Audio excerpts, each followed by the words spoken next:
Our passage this morning is going to be from Acts chapter 2, 42 through 47. Yeah. It says, they devoted them.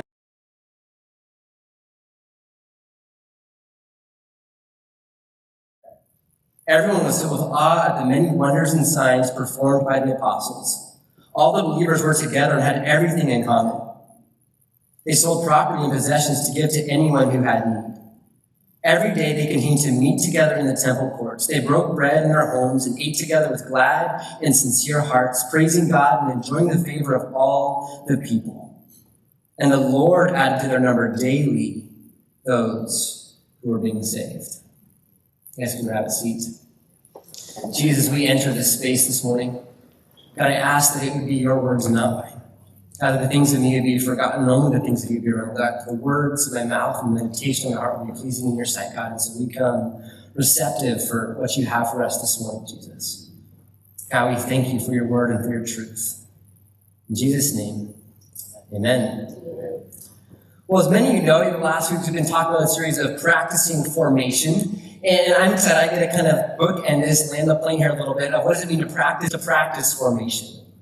Right, and in week one of this, a couple weeks ago, we're talking about what does it mean to actually lay down this foundation, this groundwork for what formation actually is. And we talked about, right, there's all the P's that you use so that we can remember it. And let's see if I can do it. There's perseverance, right? It's kind of over time we're journeying through this, right? And it's with the people around us and the perspectives we have and the practices, all in the working of the Holy Spirit, right? And it's these areas of our life that begin to build these formation practices that allow us to become more like Jesus, right? Or we talked about last week of what does it mean in this so that it's uncomfortable sometimes. Right? We read about it, what does it mean to deny ourselves and to pick up our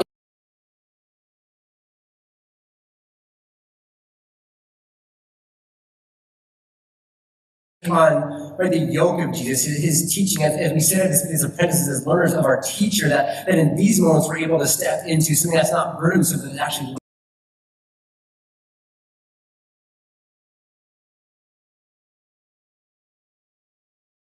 like as we do formation together. Yeah.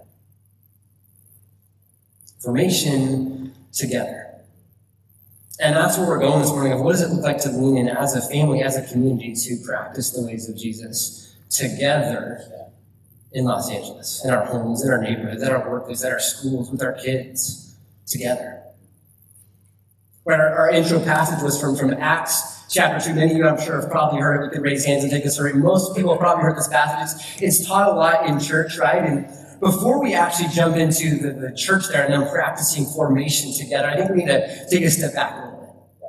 And as many of you know, Luke, right, is the writer who wrote Acts. Acts is kind of this two-part. There's the Gospel of Luke, and then there's Acts, right? There's the workings of Jesus in the Gospel of Luke, and then Luke is writing the workings of the church and the Acts of the apostles and the Spirit moving in them. And so to understand what communion together is like in Acts, I think we first have to go back to the book of Luke and see what does Jesus say about practicing this. Right, so you guys have Bibles. If you want to pull out your phone, that's okay too. I'm not going to put it up on the screen because I think there's something about like digging into it together. And so Luke chapter 4. Luke chapter 4, and this is a passage, right, if you're familiar with the Gospel of Luke, it kind of tells the birth narrative of Jesus and him coming and putting on flesh and daring to dwell and live among us. And in Luke chapter 4, right before this, Jesus has just been baptized. John the Baptist has been like this public commissioning of Jesus to go and live out the work that he has been called to do. And right after this, he goes into the wilderness and he's tempted for 40 days. And immediately after, this is where we enter the story that we're going to read this morning of Luke chapter 4, starting in verse 16. And Jesus, remember, he was a simpleton from Nazareth, the son of a carpenter. He goes, it says, into the temple, into the synagogue, into the place of worship like was customary for him. And he was given the scroll to read before the people. And in verse 16 it says, and he stood up to read. And the scroll of the prophet Isaiah was handed to him. And unrolling it, he found the place where it is written, and this is directly quoted from Isaiah 61. Jesus reads, he says, the Spirit of the Lord is upon me, because he has anointed me to proclaim good news to the poor. He has sent me to proclaim freedom for prisoners, the recovery of sight to the blind, and to set the oppressed free, to proclaim the year of the Lord's favor. And then he says he rolled up the scroll, and he gave it back to the attendant, and he sat down. And the eyes of everyone were fastened on him. And he said, today this has been fulfilled in your midst. Like did you catch it? It's in this moment where Jesus is saying, this prophecy, this Messiah, this king that you've been waiting for is in your midst right now in this moment. Like we just sang about it this morning, the king, Jesus, is saying in this moment, I am here. I am the king. Jesus is about to proclaim the good news of the gospel of the kingdom of God. He's saying, I am the king of the kingdom. Like it's his declaration of saying who he is and what he has come to do. I am the king. Today this is fulfilled in your midst. And he lists 7 things that is going to be a part of what it means to be the king of the kingdom. Recovery of sight, or letting the oppressed go free, healing the sick, declaring the year of the Lord's favor. And it's this public declaration that says this information is being passed to the people. But I love because the story doesn't just stop, right? It's enough just to talk about something, but no, Jesus goes another step into this. And if you keep going a little bit through this, right, the very next passage is about Jesus casting out a demonic spirit, right? It talks about him healing. It talks about him performing miracles. And so now he's not just talking about it, but he's living it. And sure enough, word is spreading about who Jesus is across the land, and murmurs are beginning to go and spread, and people are wondering, who is this Jesus that we're hearing about? John the Baptist, who a few chapters earlier said baptized Jesus to declare him as coming and bringing life to the people. Some of his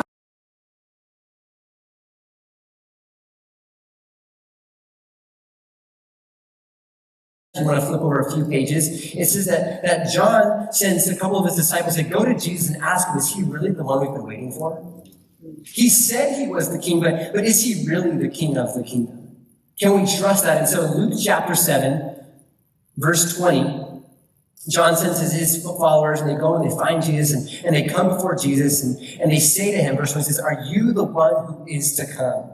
Or should we expect someone else? Jesus, are you the king? You said you were, but are you?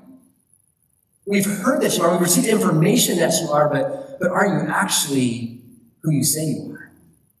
Oh, get this. This is so good. Verse 21 says, at that very time, some translations say that same hour, Jesus cured many who had diseases, sicknesses, and evil spirits. He gave sight to many who were blind. Jesus practically doesn't say anything. He just begins to perform actions. He begins to show them who he is. He doesn't tell them who he is. He already had it. Now he's showing them who he is in this moment. Oh, and it's beautiful, and I love it. And look what he says next. Verse 22 says, and he replied to the messengers, go back and report to John what you have seen and what you have heard. What you have seen and what you have heard. The blind receive sight, the lame walk, those who have leprosy are cleansed, the deaf hear, the dead are raised, and the good news is proclaimed to the poor. Come on, that's good, right? And it's literally the same exact thing that Jesus proclaimed he was going to do. Now he's doing it. Wow.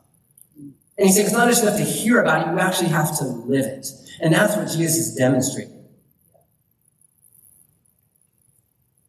Week 1, Ramil was talking about this, right? And he said this thing, and it stuck out to me as I was re-listening to it. And he said, we often preach what Jesus said and not practice the things that he said.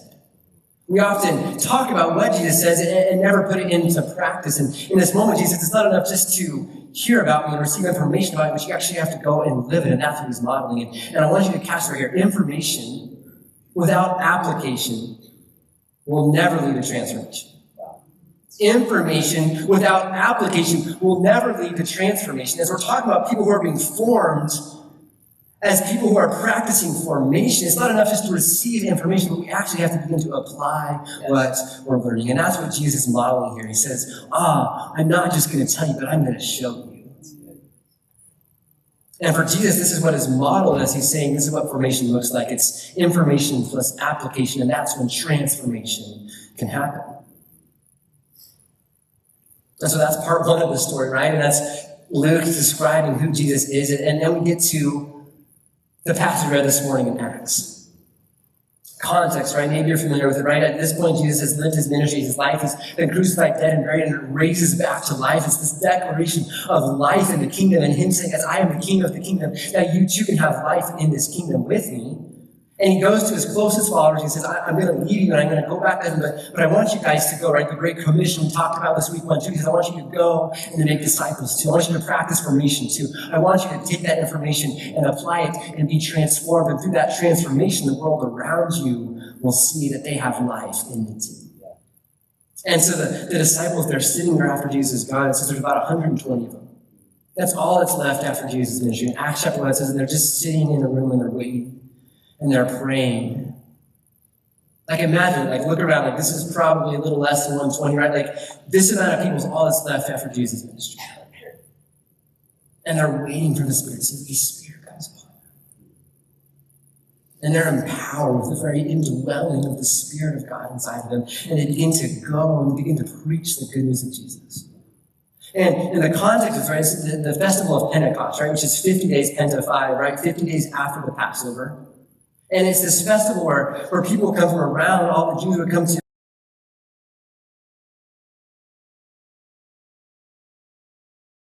bring worship at the temple in Jerusalem. So people have been during days and weeks to come to this place. And so the season is set, the timing is right? And they get in this moment, it says that the disciples begin to proclaim the good news of Jesus, to pass on information of who Jesus is. And Peter gives this eloquent sermon at the end of it. It says that 3,000 people came to know who God was. They had received information and their life has changed forever. It says that they're baptized. And, it's one of the greatest miracles we read in Scripture. Bigger miracle, bigger miracle.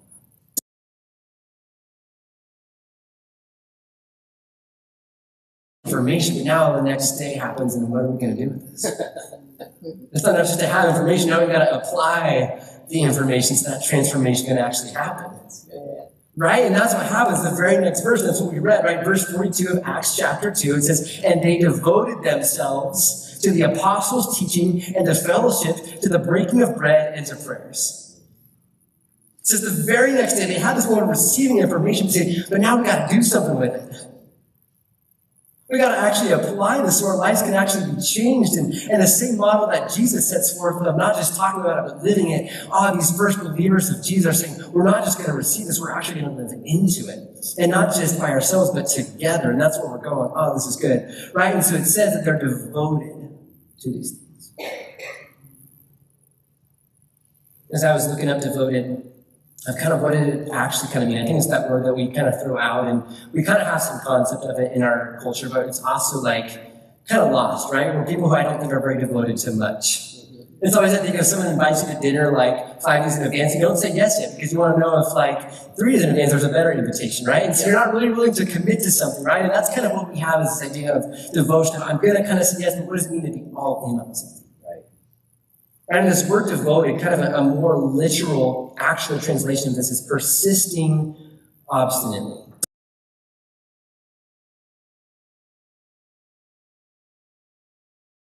It's this idea of never giving up no matter the obstacles in your way.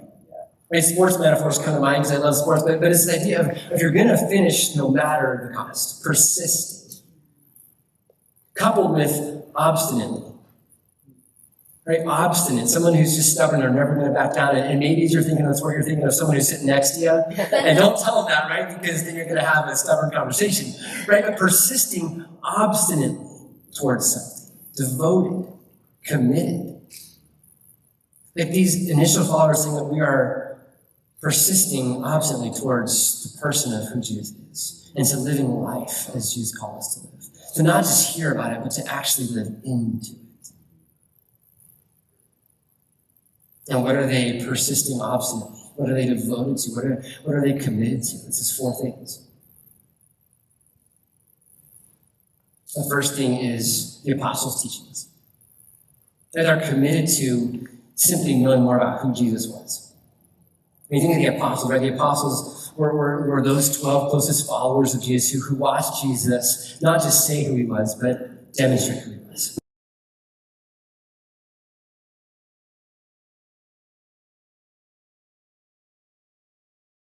Watching is at the woman at the well and sit with her and say, I see you for who you are.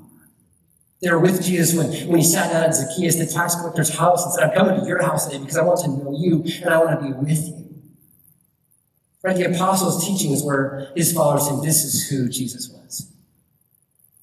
And they were devoted, persistently, obstinately following Jesus' teachings.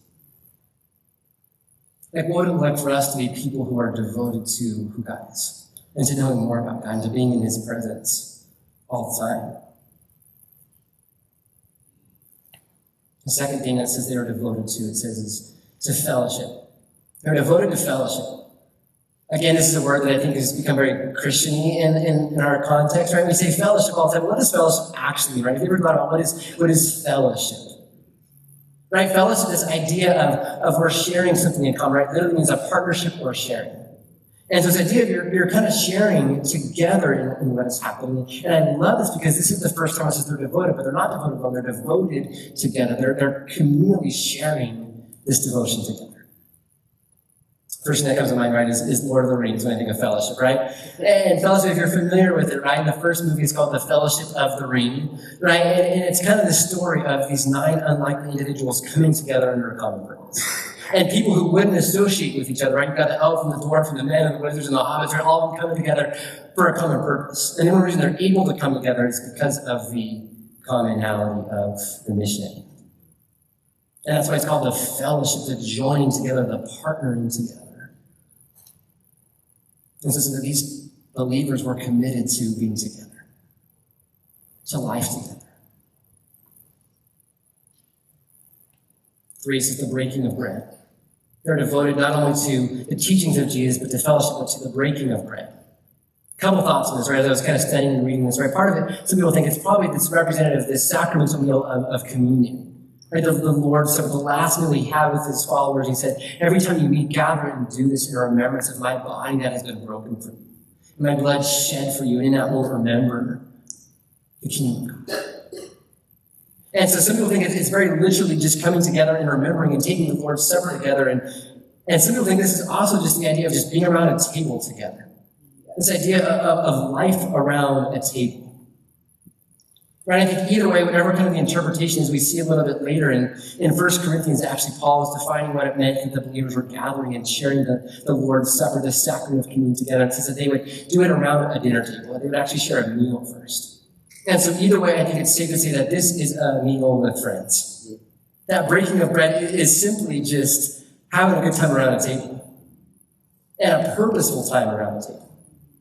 Of getting to know the person next to you, asking like, hey, how was your week? And actually meaning, how was your week? Right? And actually saying like, hey, what is God doing in your life? And let's celebrate those things. And oh man, like, what can we be praying for in these moments? And it's doing life together. And so this is what they are devoted to the scriptures. To life together in a common purpose, to sharing meals together. And the last one says they're devoted to prayer. They're devoted, they're deeply committed, they're pursuing prayer together. Right? This intersection of the heavens breaking down into earth. Of us sitting in conversation before the living God who wants to know about us and hear from us and sit with us. The reminder that it's not about us. That we just get to sit in the presence of God. And I love as we read these 4 things they're devoted to. I was intrigued by it as I was reading it because you notice there's kind of 2 couplets here. If you're actually reading the text, right, it says that they're devoted to the teachings of Jesus and to fellowship, comma. They're devoted to the breaking of bread and to prayer. And as I was thinking about these things, I think it was interesting, right? There's this list of 4 things that I think is a valuable structure of what does it mean to be devoted and what should we be devoted to. But I love the fact that a practice of worship is coupled with a practice of community. Of worshiping Jesus, of knowing who Jesus is and fellowship. Worship and community. The other thing that's coupled right here, right, is breaking of bread, of being together, of sitting around a table, and prayer. An act of worship, an act of community, right? And I think it's this reminder that we need people in order to grow in our transformation. Right? It's this act of worship and devotion to God with others. It's this act of sharing a meal with bringing God into that space. Worship and community coupled together to allow us to actually fully be transformed in this moment.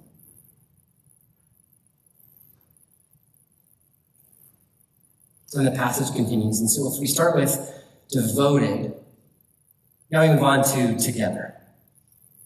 Devoted together. The very next verse, verse 44. It says, and all the believers were together and had everything in common. All the believers were together and had everything in common. And I think the first kind of reading of this, right, they're devoted, and we see they're not just devoted alone in this place, but they're receiving information and they're applying it, and transformation is happening, but it's in the context of other people, right? And they're devoted together. And part of this, I think, is beautiful because I think we see this picture of them sharing each other's burdens in life and the things that they're holding.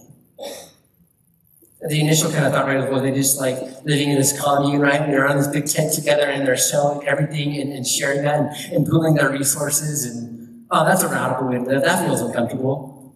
I don't think that's what this is pointing to. Right? It says because they're selling out possessions, anyone has need, right? They're recognizing they're not just doing this to do this, but they're actually aware of the people in their midst.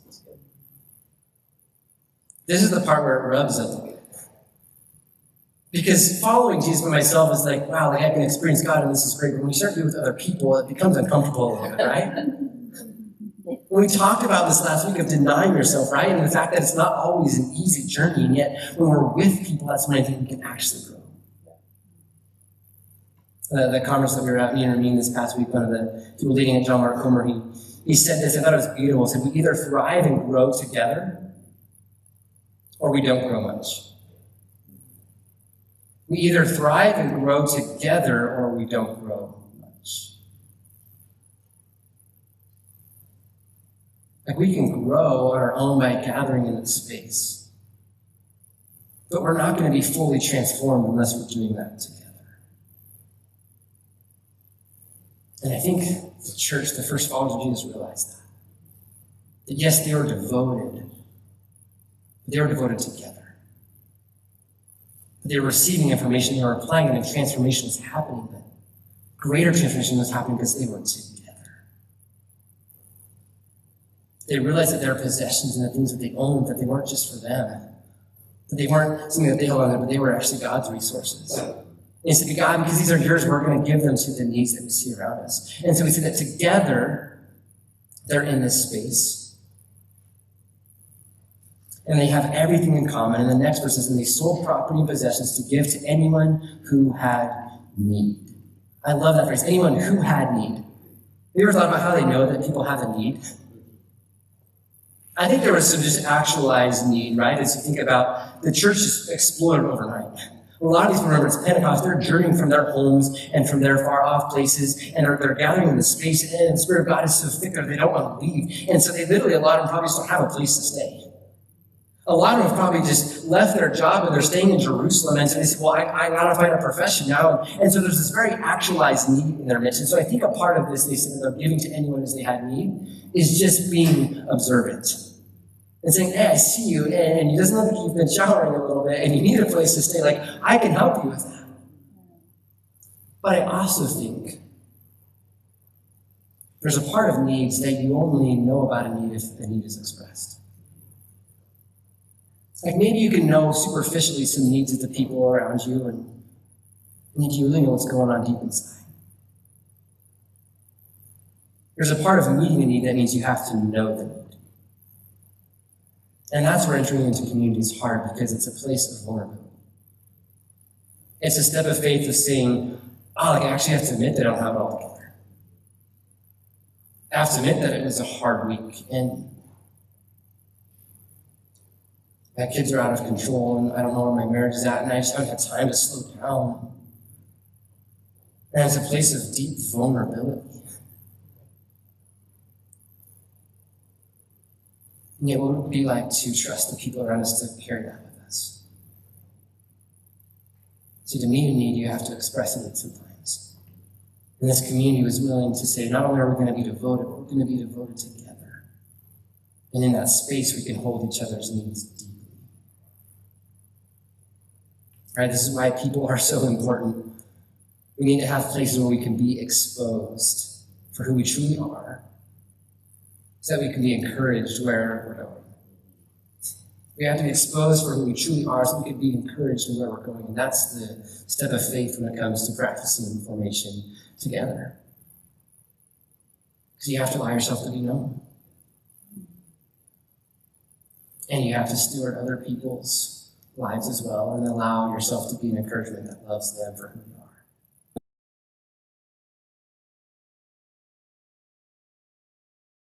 Part of this Verse 46, and it says, and day by day, it says they continued to meet together in the temple courts. They broke bread in their homes and ate together with glad and sincere hearts and praising God and enjoying the favor of all the people. And I love that because at the beginning there's this phrase that says, and day by day. Right? It's devoted together, but it's daily.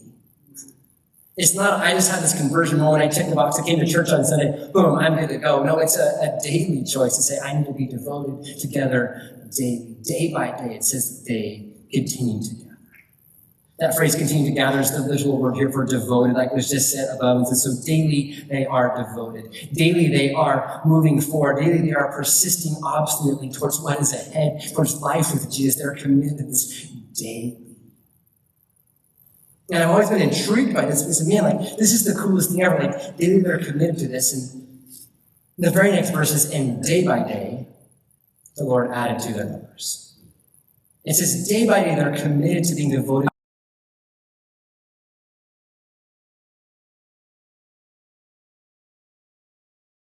Like pyramid schemes of, hey, come and do this thing. No, like they're just saying, I just want to be devoted to who God is in this moment and stand before him in his presence. Like that is what I care about. And I want to do that with the people around me and be real and be authentic. Oh, and it's a beautiful picture. And because of that, God can work in their midst daily. Because they're devoted daily, God can be present daily. Oh, and people see that. And there's transformation that's happening. Because they're applying the information they've received, and transformation is beginning to overwhelm them. People see, oh, I want that. There's something missing in my life. I'm just running the rat race, and yet I see these people who seem like real change is happening. Real life is present, that the yoke, the apprenticeship to Jesus isn't burdensome, that it's actually life-giving. We're created to live the way that we were made to live. And because of that, day by day, the Lord adds to it. So we're devoted together daily. And so as we talk about practicing formation, I think the final landing point is to say we need to practice formation together. We have this beautiful framework that remains it up for us of what does formation look like in a culture that we're constantly being formed. How do we intentionally and choose to be formed by Jesus? We have this mindset that was laid before of like, you got to make the choices. It's going to be hard. It's going to be uncomfortable. You're going to be meeting in homes that maybe you don't want to drive to, and street parking that you don't want to try to find, and kids that are screaming around and trying to be formed together, and yet, are you going to be willing to sit in this uncomfortable? And the last part is saying, are we going to do it together? That's not just enough to gather around the table here on Sundays and worship, and that is a beautiful thing. And formation in life can happen in this space. But if we really want to be formed, we got to lean in together. Ryan says we wrap up this time. I just want us to think about what does it mean to be formed together. That as Jesus showed that it wasn't enough just to talk about it, he had to live it. As the church showed us, it wasn't enough just to receive information, they had to be devoted. And for us, the same question is, will we step in it? Right, Ramin hit a little plug at the beginning, and I'm going to make it again. It's cheesy, but I think like it's important. It's this card right here, right?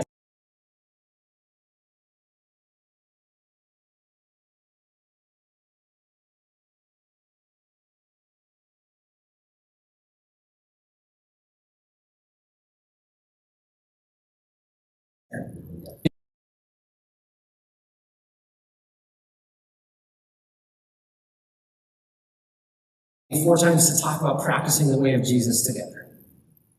Like maybe that's the first of it, just saying like, in order to be in a space of belonging, I need to take that step into a Calvary community and just say like, I want to be present in this space. God, I want to see what you do.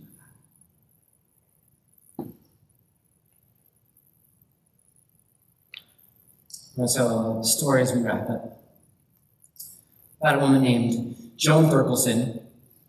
She was born in 1924. Her childhood was basically living through the Great Depression. She lived in Wisconsin, and she had 7 siblings. She was the oldest, and so at an early age, a lot was placed on her to care for her family. She was someone who ended up marrying someone in the Air Force, and he enlisted at the end of World War II and fought in several wars as an Air Force pilot. And she had to deal with what is it like to raise 4 kids of her own while her husband was gone. She was someone who was a part of planting one of actually the first Christian camps just over the hill in Lake Arrowhead and got to be a part of that. She was someone who helped plant a church up in Northern California and was a faithful woman of God. But I don't know her as Joan Berkelson. I know her as Nana. She's my grandma. This is actually her Bible. She passed away a few weeks ago at the age of 98, lived a glorious life. And as I was reflecting on formation together, of being devoted together daily, I couldn't help but think of Nana. There's Nana. It's me and Lacey getting to visit her a few years back. See, what I knew about Nana, she was someone who was deeply devoted to the Lord.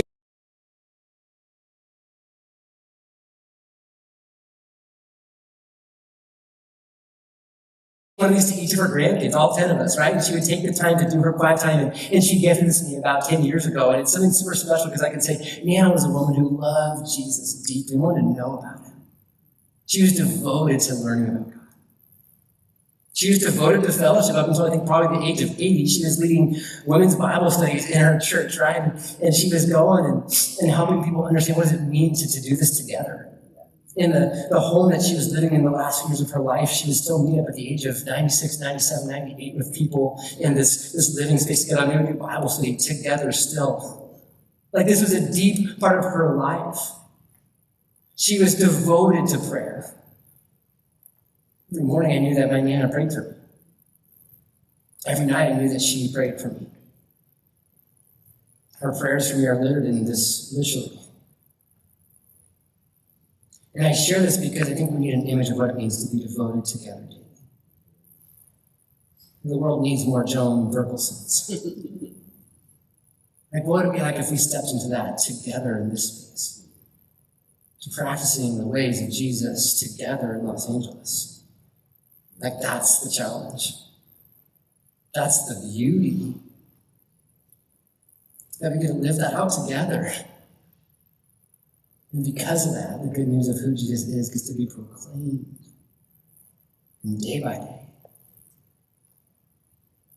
as we follow God, day by day the Lord will be faithful to us. So I'm going to invite the band to come on up and introduce our response. And as we've been talking about practicing formation, as we've been talking about practicing formation together, right? It brings up images of a family. Images of doing this together. Often you see family portrayed in Scripture, right? It's always centered around the table. There's a motif of the table throughout Scripture, right? In the Old Testament, it's the Psalms, it's David saying, the Lord prepares a table before me in the presence of my enemy.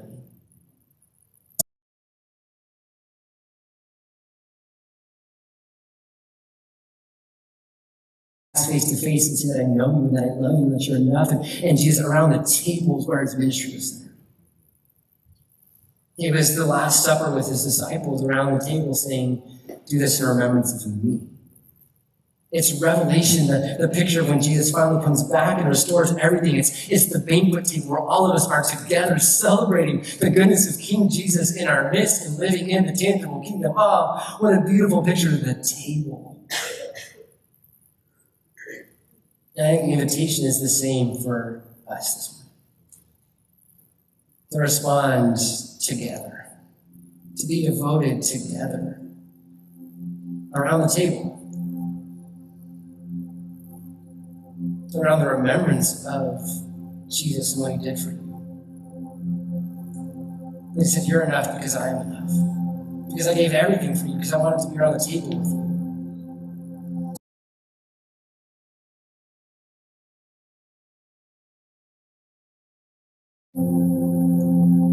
I think the response, right, for us is just thanking God.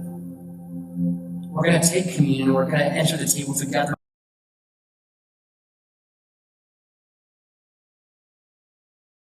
The space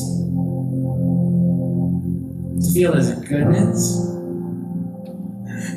That you're reminded of maybe the things that maybe came up, of those needs that you feel like you have, that God is sitting with that right now with you. That you're not alone this morning. That we're practicing this together. And so for some of you, I think the response is just to come before God in this moment in the silence of your own heart and thank God for that togetherness. To just thank God for the community that you find yourself in. To declare His praises as we get ready to come around the table together.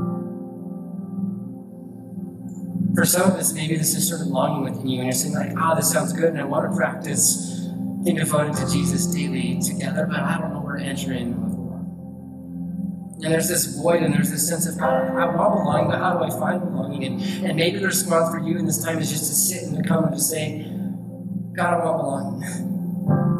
I want you to experience your family. I want you to experience belonging and acceptance through vulnerability and being before you this morning. And so whether it's celebrating community or just asking for community, as we center ourselves before we enter the table together, just take a moment to sit before Jesus, the King, as He meets you in this space. So take a moment and do that. So I'm going to lead us in communion in a little bit, but just take a moment to be in the presence of God for a moment.